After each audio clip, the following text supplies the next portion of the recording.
the RMB situation, you mentioned a so-called currency problem. I mean, do you see the day in the next 5 years where it's fully convertible and flexible?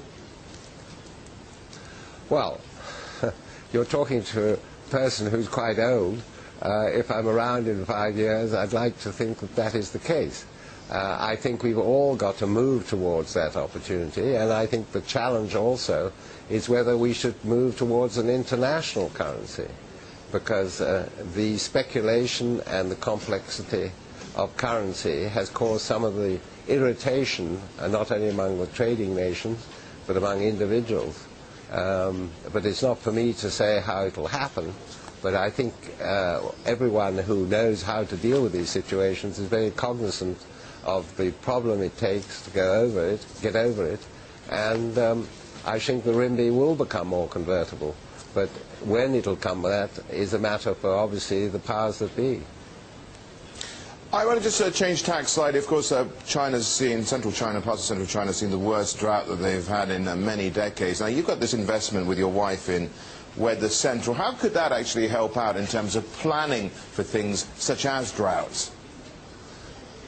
Well, I think that, first of all, we have 25 broadcast clients currently in China, and we are the #1 provider of broadcast weather graphic solutions in the country. I mean, you had this downpour, I believe, in the last 24 hours, which has caused even people losing their lives, and situations like this.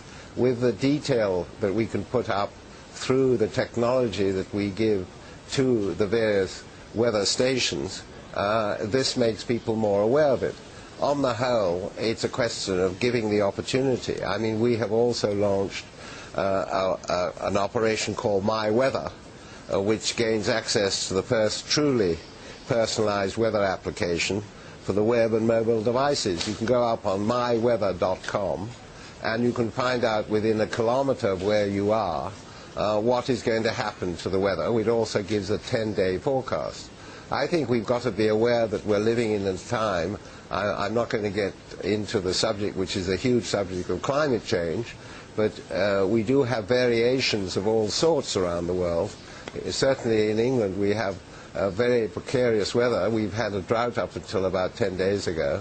And I think it is important to realize that you can use technology, which is offered by myweather.com, to tell you and be aware of what might happen to you, especially among the farming community.